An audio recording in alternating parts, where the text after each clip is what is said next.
반갑습니다. 오늘도 우리가 마가복음 말씀을 계속해서 함께 살펴보도록 하겠습니다. 자, 오늘은 벌써 이제 22번째 마가복음 말씀입니다. 복음에는 생명력이 있다라는 제목으로 이 시간에 우리가 함께 말씀을 통하여 은혜를 나누도록 하겠습니다. 자, 오늘 우리가 살펴볼 본문에는요, 두 가지의 비유가 나오고 있습니다. 26절부터 29절까지의 말씀을 보시면 스스로 자라는 씨에 대한 비유의 말씀이고요. 30절부터 34절까지 말씀 보면 겨자씨 비유가 나오고 있는 것을 보게 됩니다. 두 비유 모두가 다 이 씨에 관한 비유의 말씀이지요. 앞에서 우리는 씨 뿌리는 비유의 말씀을 우리가 살펴봤습니다. 그런데 오늘 말씀 보니까 바로 앞부분에 씨 뿌리는 비유를 우리가 말씀을 들었는데도 또 씨에 대한 비유가 두 번이나 또 연속해서 등장하게 되는 것을 보게 돼요. 그래서 어떤 사람은 이 씨 뿌리는 비유를 과연 어떤 것이냐, 이 씨 뿌리는 비유에 대해서 좀 헷갈려 하시는 분들이 또 계시는 것을 보게 됩니다. 하지만 오늘 말씀을 보면요, 오늘 말씀에 나오는 이 두 비유는요, 우리가 먼저 보았던 씨 뿌리는 비유와는 그 초점이 굉장히 다르다라는 것을 알 수가 있습니다. 씨 뿌리는 비유가 씨를 받아들이는 사람의 상태에 초점을 두었다면은 오늘 우리가 보고 있는 이 두 가지 비유는요, 이 씨가 가지고 있는 생명력에 초점을 맞추고 있는 것을 보게 됩니다. 그러니까 두 가지가 서로 다른 관점과 다른 초점을 가지고 있다는 것이죠. 먼저 오늘 본문 우리가 보는 27절과 28절을 보시기 바랍니다. 우리 같이 한번 27절과 28절 말씀을 함께 봉독해 보도록 하겠습니다. 시작.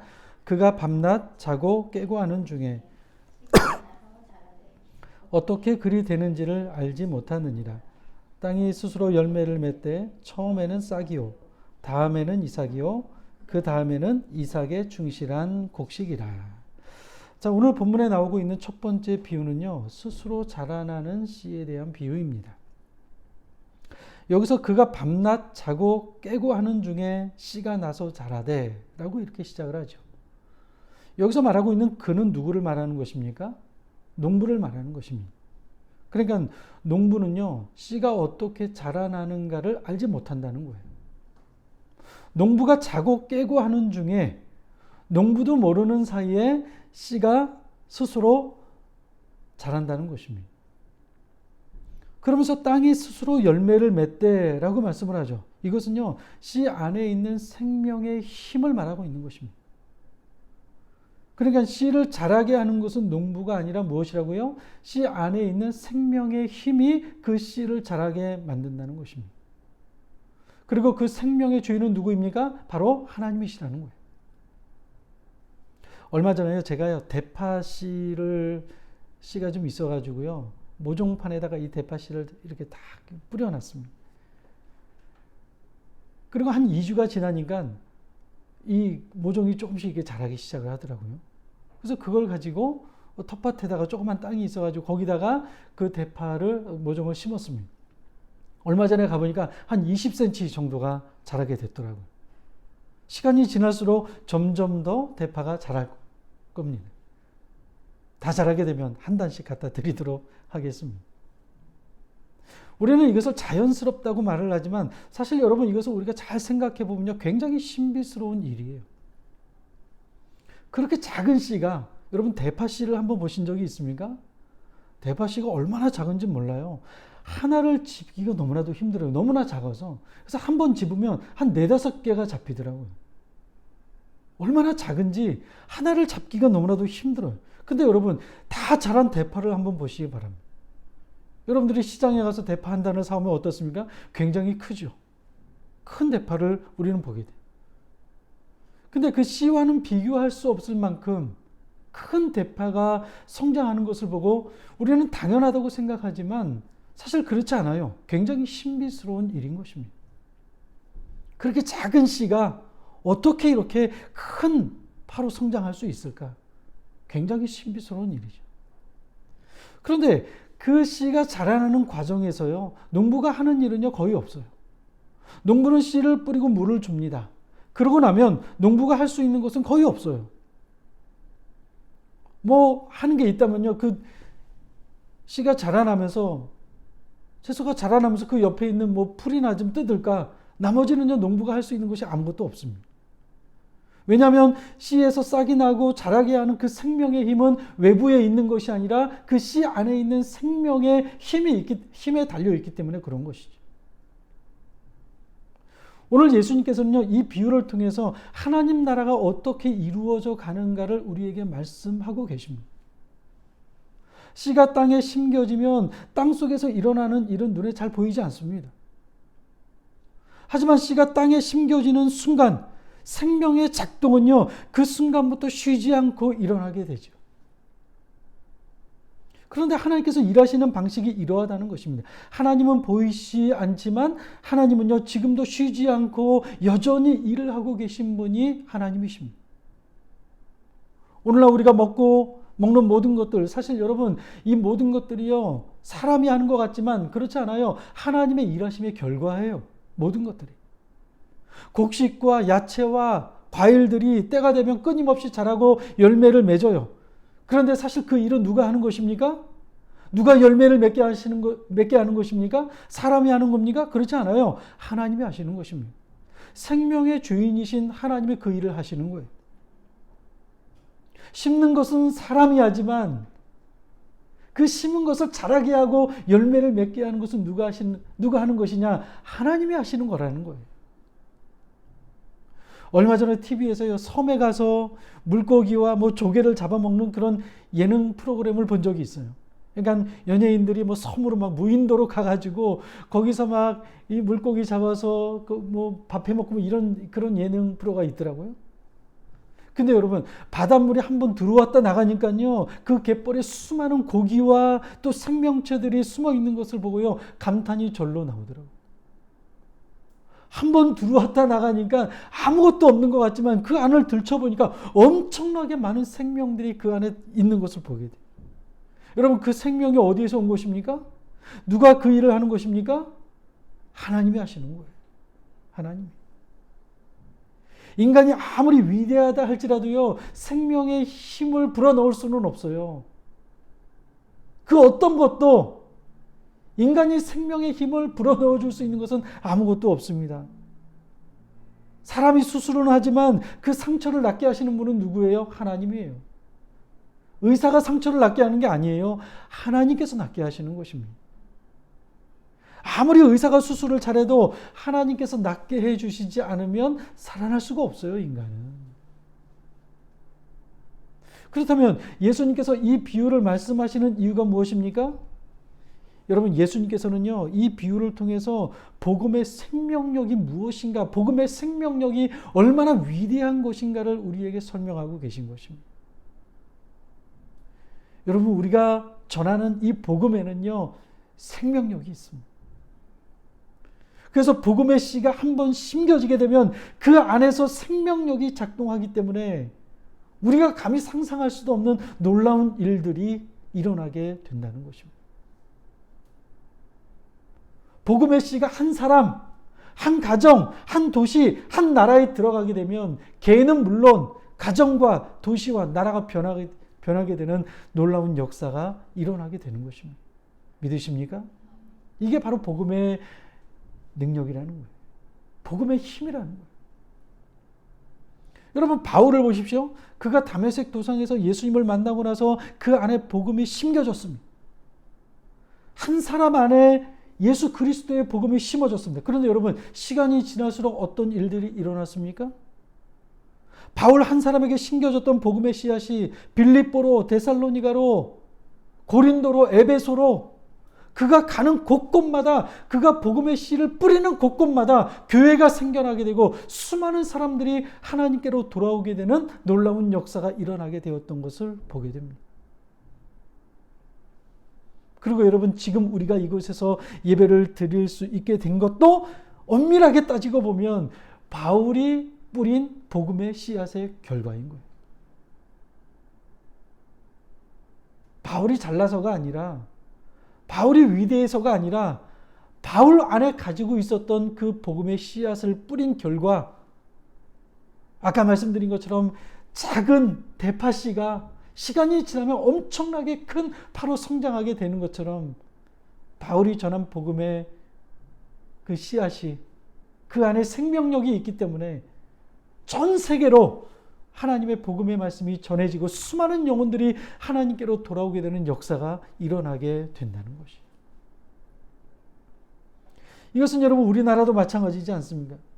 1966년에 미국의 제너럴 셔먼호를 타고 대동강을 통해서 이 땅에 오려 했던 토마스 선교사. 하지만 강력한 쇄국 정책으로 인해서 우리나라에 들어오지 못하죠. 결국에는 성경책 한 권을 남겨주고 토마스 선교사는 순교를 하게 됩니다. 그런데 그렇게 시작된 복음이 성경책 한 권 전해주고 순교했던 그 토마스 선교사의 뿌린 그 씨앗, 복음의 씨앗 하나가 여러분 지금 한국교회를 이만큼 성장하게 만든 그 시작이 바로 거기에서 시작이 되었던 것이죠. 토마스 선교사뿐만이 아니에요. 이 땅에 들어왔던 최초의 선교사들을 보시기 바랍니다. 교단마다 감리교회에서 장로교회에서 침례교회에서 우리 이 땅에 복음을 가지고 이 땅에 들어왔던 그 선교사들이 심어놨던 복음의 씨앗이 결국 우리나라를 복음으로 변화시키는 놀라운 역사를 일으키게 되지 않았습니까? 여러분 이렇게 할 수 있었던 이유가 무엇입니까? 무엇이 이렇게 만든 것입니까? 복음 안에 들어있는 복음의 생명력 때문에 가능했던 것입니다. 여러분 이처럼 복음에는 놀라운 생명력을 가지고 있습니다. 그렇게 작은 씨가 어마어마한 열매를 맺는 것처럼 복음이 바로 그러하다는 것이죠. 그래서 여러분 복음이요 한 사람에게 제대로 심겨지기만 하면 그 사람을 통해서 무슨 일이 일어날지 아무도 모르는 거예요. 저는 이것 때문에 기대가 됩니다. 여러분은 기대가 되지 않습니까? 하나님께서 우리 건일다 교회를 어떻게 사용하실지, 얼만큼 성장시킬지 여러분 기대가 되지 않습니까? 이 안에 복음이 제대로 심어지기만 하면 그 심겨진 복음을 통해서 하나님께서는요 놀라운 역사를 일으키실 것입니다. 저와 여러분들이 위대해서가 아니라 이 안에 있는 복음 때문에 그 씨앗이 생명력을 가지고 있다는 믿음 때문에 하나님께서 우리가 상상할 수도 없는 놀라운 일들을 반드시 일으키시리라 저는 믿고 있습니다. 비록 지금은 장소도 좁고 성도도 몇 명 안 되지만 여러분 이것이 중요한 게 아니에요. 중요한 것은 우리가 복음의 생명력을 가지고 있다면, 제대로 된 복음의 씨앗을 우리가 뿌리고 있다면 하나님께서는 그 씨앗을 통하여 반드시 놀라운 일을 행하실 것이라는 이 사실인 것입니다. 때문에 여러분 중요한 것은요 복음의 씨를 뿌리는 거예요. 교회도 복음의 씨를 뿌려야 되지만 여러분 우리가 있는 그 곳곳마다, 내가 가는 곳곳마다, 내가 만나는 사람들마다 내가 복음의 씨를 뿌리는 것이 얼마나 중요한지 모릅니다. 우리는 뿌리기만 하면 돼요. 결과는 우리가 책임지는 게 아니에요. 우리가 성장하게 만드는 거 아니에요. 왜요? 생명의 주인은 하나님이시기 때문에. 복음의 생명력은 복음이 가지고 있는 것이지 우리 인간이 가지고 있는 것이 아니라는 거예요. 그러니 여러분 복음을 전할 때 열매가 없을까 봐 염려하지 마시기 바랍니다. 걱정하지 마시기 바랍니다. 아 내가 전했는데 저 사람 교회 안 나오면 어떻게, 염려하지 마시기 바랍니다. 우리가 해야 할 일은요 그저 복음의 씨를 뿌리는 거예요. 근데 여러분 문제는요 그 기회가 영원하지 않다는 거예요. 복음의 씨를 뿌릴 수 있는 기회가 한정되어 있다는 거예요. 오늘 29절 말씀을 보시기 바랍니다. 한번 같이 읽어볼까요? 시작. 열매가 익으면 낯을 대나니 이는 추수 때가 이르렀음이라.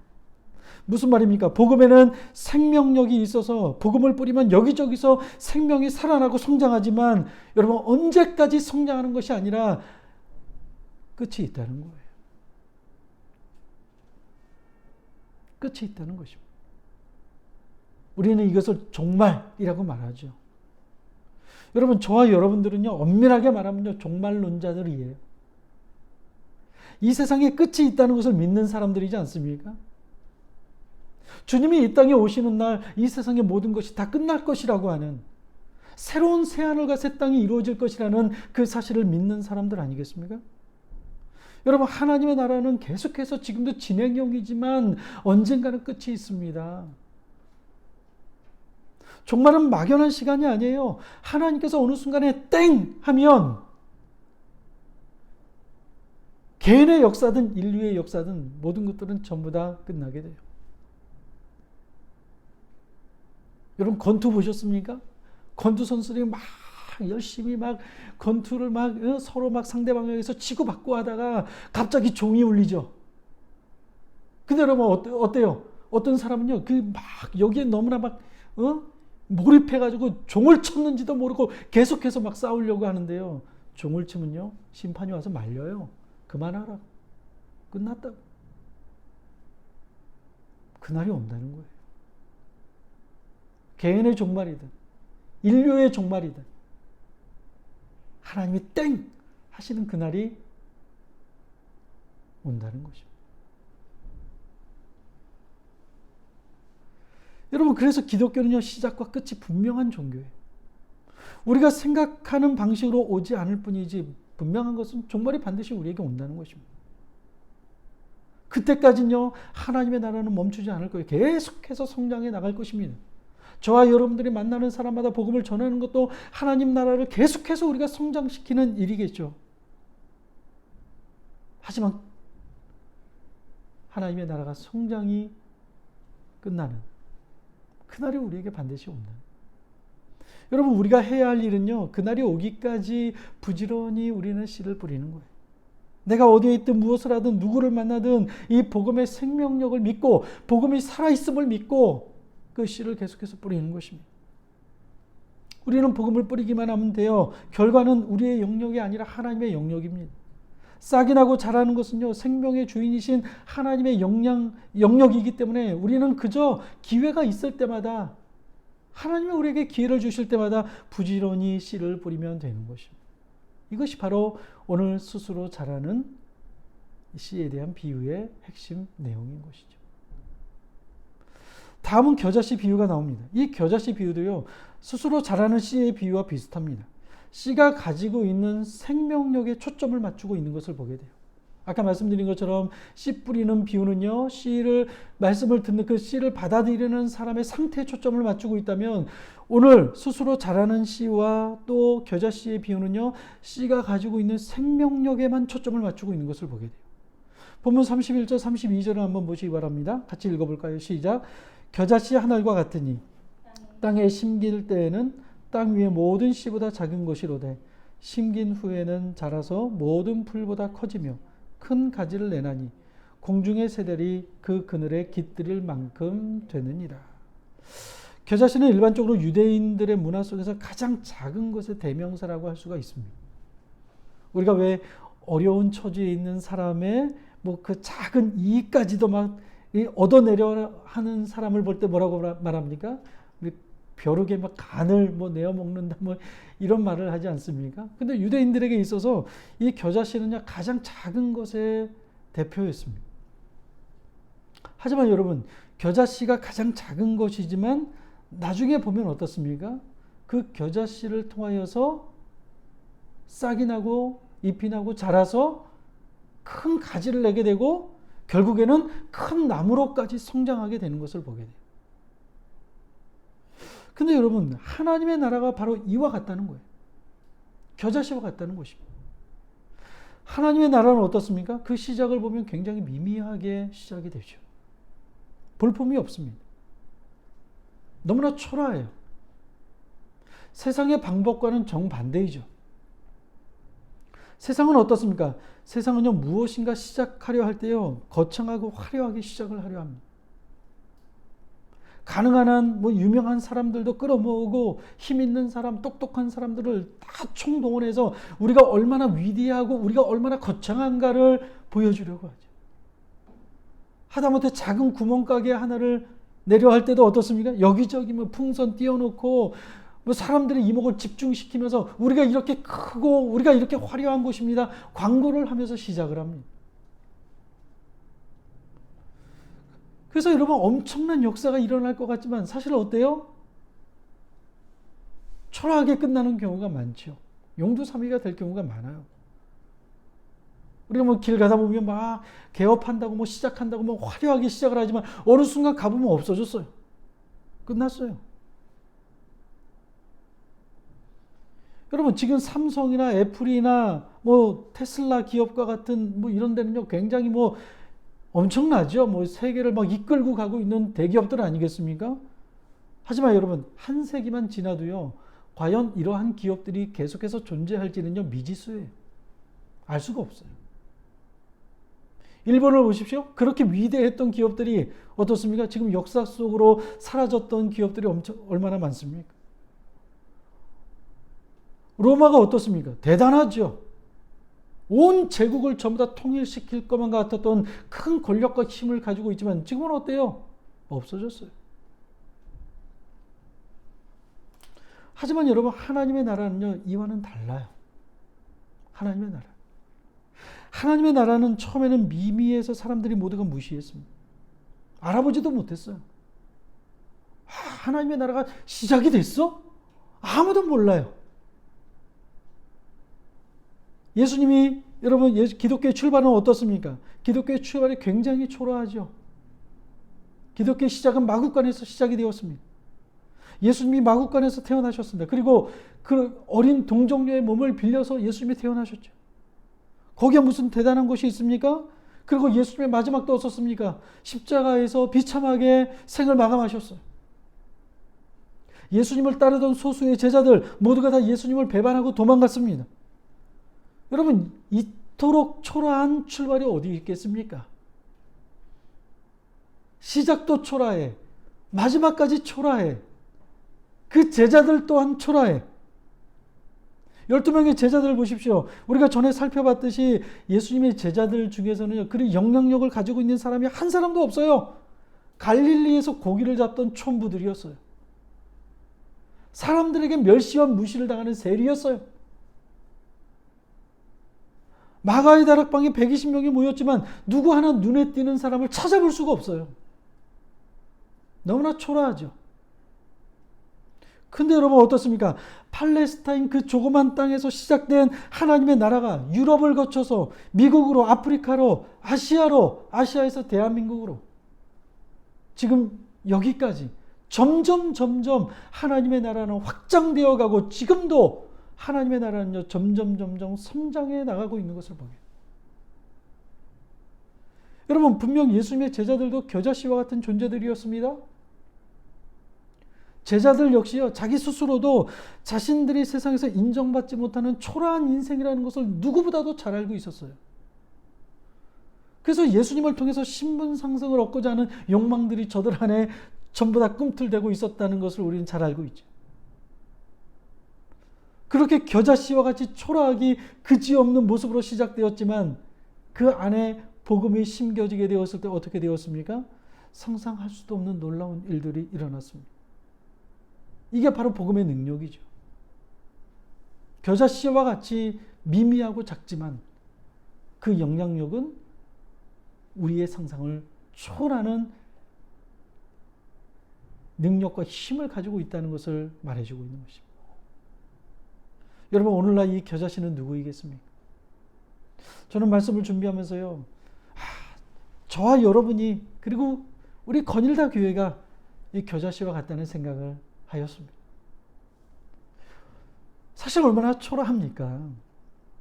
우리의 시작은요 그야말로 너무나 미미했어요. 왁작지껄하게 시작하지도 않았습니다. 유명한 목사님들 모셔놓고 좋은 말씀 듣고 우리가 이렇게 영향력 있고 좋은 교회입니다라는 홍보도 하지도 않았어요. ABA 놀이터라는 이 작은 공간. 어떤 분은요 ABA 놀이터에서 예배 드린다니까 비 오면 어떻게 하려고 놀이터에서 예배를 드리냐고 걱정하시는 분도 계시더라고요. 어떤 분은요 그 무모하게 개척을 그렇게 시작하면 안 된다고 하시는 분도 계셨어요.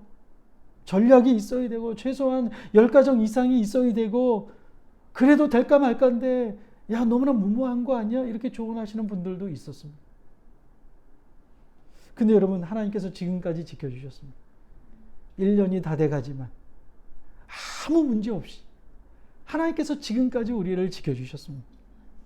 제가 시작하려 한 것도 아니에요. 사실 이곳 원장님께서 먼저 예배 드릴 장소를 제안해 주셨고 저는 그것이 하나님의 인도하심을 믿고 시작한 거예요. 하나님이 시작하셨으니 하나님이 책임져 주시리라 믿습니다. 앞으로 어떤 분을 보내주실지, 어떤 더 좋은 장소를 주실지 알 수 없지만 저는 매주 기대하고 있습니다. 왜 그렇습니까? 제가 잘나서가 아니라 여러분들이 위대해서도 아니라 우리 안에 가지고 있는 복음의 생명력을 믿기 때문에 그래요. 그래서 비록 지금은 겨자씨와 같지만 너무나 미미하지만 하나님께서 이 안에 복음을 심으셨기 때문에 하나님께서 반드시 사용하시리라 믿습니다. 저와 여러분들은 그저 복음의 씨앗을 뿌리기만 하면 되는 것이에요. 여러분, 우리는 다른 거 필요 없습니다. 내 안에 예수의 생명이 있으면, 부활의 생명이 있으면 되는 거예요. 그러면 반드시 이 생명은 퍼져나갈 것입니다. 우리를 통해 이 복음이 민들레 홀씨와 같이 이 지역으로 퍼져나갈 줄로 믿습니다. 그렇게 되면 이 지역에 있는 많은 영혼들이 이곳에 와서 편히 쉴 수 있는, 오늘 말씀에 겨자씨가 자라서 어떻게 된다고 합니까? 공중의 새들이 와서 그 그늘 아래 쉰다고 말씀하고 있는 것처럼 하나님께서 우리 교회를, 이 지역의 수많은 영혼들, 불안한 영혼들, 두려운 영혼들, 죽고 싶을 만큼 괴로운 영혼들이 이곳에 와서 편히 쉴 수 있는 그런 큰 나무로 하나님께서 우리를 사용해 주실 줄로 믿습니다. 얼마 전에 아내와 함께 저녁에 이렇게 산책을 하면서요, 그런 이야기를 한 적이 있습니다. 야, 이 위례 지역에도 참 좋은 위치인데, 참 좋은 장소인데 선교사님들이 이곳에 와서 좀 며칠 쉬었다 갈 수 있는 장소가 있으면 좋겠다, 이 생각이 들었습니다. 그래서 제가 어렵겠지 했더니 하나님이 하시면 가능할 줄로 믿습니다. 불가능할 것 같지만 여러분, 한편으로는 기대가 돼요. 왜요? 복음의 능력을 믿기 때문에 그래요. 사랑하는 여러분, 우리가 복음의 생명력을 믿고 있다면 우리의 삶은 달라져야 합니다. 그리스도인들은요, 직장을 다녀도 그냥 다니면 안 돼요. 여러분들이 다니는 직장에 교회 다니는 사람이 없다고 해서 아쉬워하거나 두려워할 필요가 전혀 없습니다. 왜냐하면 하나님이 여러분들 그곳에 심으신 것이기 때문에 그래요. 그래서 여러분 때문에 그 직장에서 여러분이 전하는 그 복음의 메시지 한마디 한마디를 통하여서 예수 믿는 사람이 한 사람 두 사람 늘어나야 하는 것이에요. 왜요? 하나님이 여러분들 그곳에 보내셨기 때문에. 직장을 옮길 수 있습니다. 그러면 세상 사람들은 직장을 옮길 때 연봉과 지역 인프라를 가장 먼저 생각을 하겠지만 우리는 달라야 돼요. 달라야 돼요. 하나님께서 직장을 옮기게 하신 데는 나를 통해 그곳에 복음의 씨앗을 뿌리길 원하시는 목적이 있다는 믿음이 있어야 한다는 것입니다. 이사를 가도 마찬가지예요. 아무 생각 없이 이사 가면 안 돼요. 하나님께서 나를 이곳에 이사 오게 하신 데는 이곳에 이사 오게 하신 하나님의 분명한 목적이 있다는 사실을 알아야 됩니다. 하나님이 심으신 거예요, 여러분들. 그래서 여러분, 그리스도인들은요, 가는 곳마다 복음의 영향력을 드러내야 돼요. 사랑하는 여러분, 저는 무엇보다 이 씨앗이 우리 자녀들에게 심겨져야 한다고 생각을 합니다. 그동안 이 땅은요, 그리스도인들은요, 옥토가 많았어요. 6.25와 일제강점기라는 고난의 시간을 지나가면서 복음의 메시지는 우리에게 위로와 힘을 주었고요. 그 말씀이 우리 안에서 심겨져서 좋은 밭이었기 때문에 심겨져서 많은 열매를 맺었습니다. 그래서 이만큼 이 나라가 부흥할 수 있었던 거 아니겠습니까? 좋은 밭이 많았기 때문에. 하지만 이제는 풍요의 시대가 되어서요. 그런데 풍요와 동시에 우리가 먹고 사는 것은 풍요로워졌을지 몰라도요, 영적으로는요, 굉장히 빈곤한 시대가 되어버렸습니다. 우리 자녀들이 복음을 더 이상 받아들이지 않아요.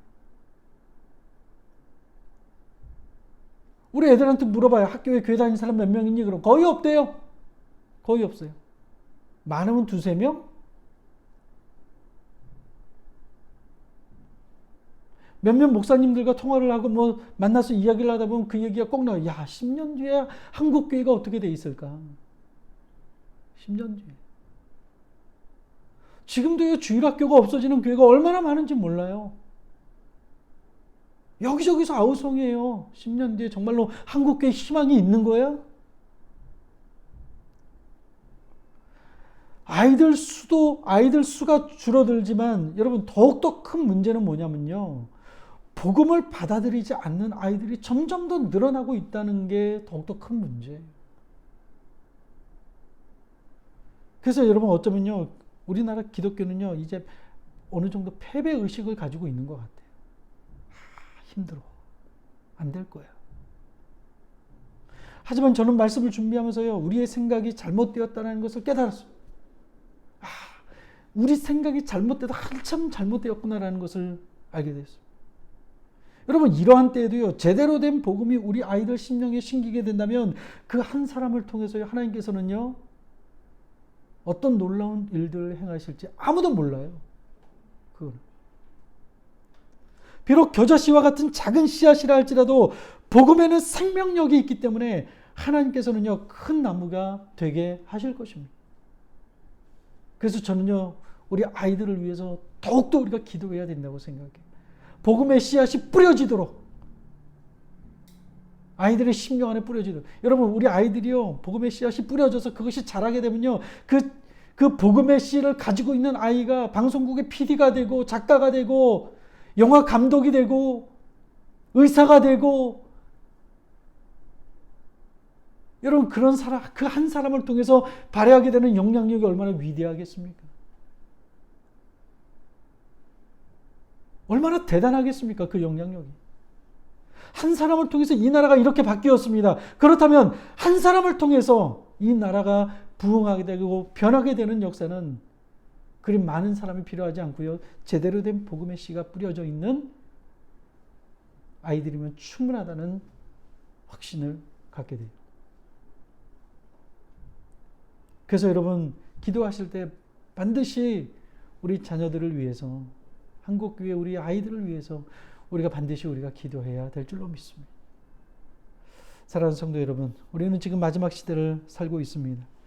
우리의 삶의 목적은 분명합니다. 하나님 나라를 위해서 사는 거예요. 무엇이 하나님 나라를 위한 삶입니까?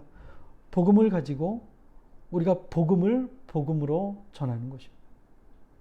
제대로 심는 거예요. 교회는 제대로 예수 그리스도의 복음을 전해야 되고요.